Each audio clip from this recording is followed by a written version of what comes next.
ibyorezo, dore imivu y'amaraso iratemba tubibona. Dore turambiwe kuba mu icumbi rishaje, ariko twe dufite indi si iwacu mu ijuru. Wasiwe nubwo turuhije cyane, ariko bidatinze Yesu araje atwijyanire. Dore turambiwe kuba mu icumbi rishaje, ariko twe dufite indi si iwacu mu ijuru. Wasiwe nubwo turuhije cyane, ariko bidatinze Yesu araje atwijyanire.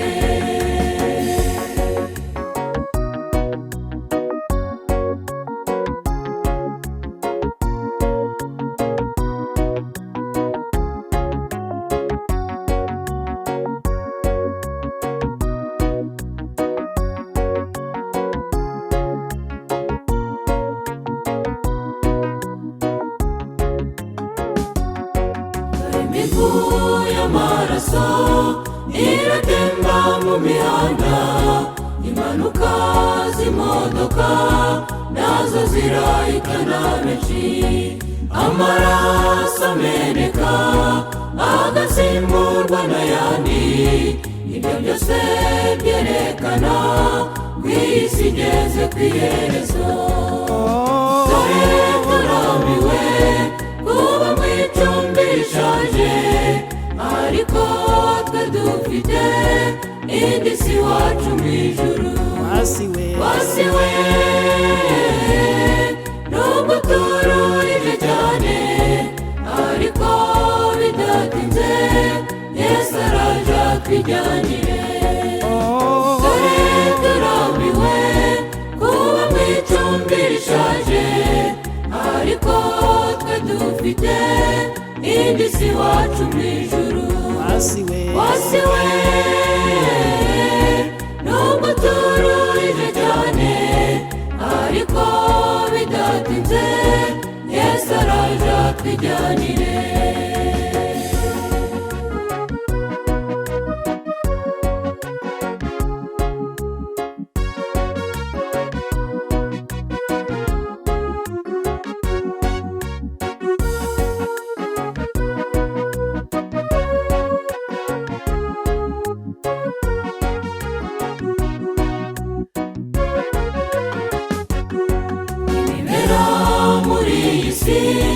Yerekana yuko ishaje, nshuti muze twiyarure, duhungire muri Yesu.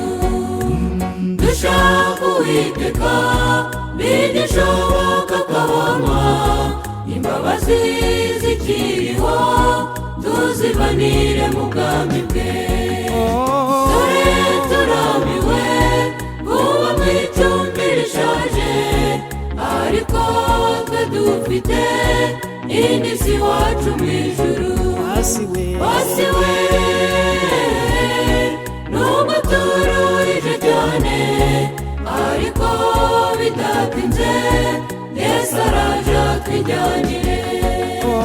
Dore turambiwe kuba mu icumbi rishaje, ariko twe dufite indi si iwacu mu ijuru.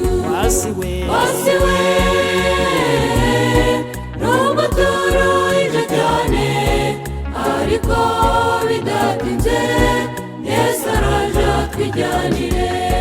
Ariko bidatinze Yesu araje atwijyanire. Ariko bidatinze Yesu araje atwijyanire.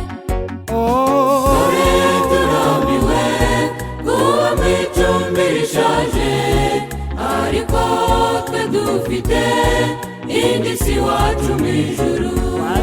Wasiwe nubwo turuhije cyane, ariko bidatinze Yesu araje atwijyanire.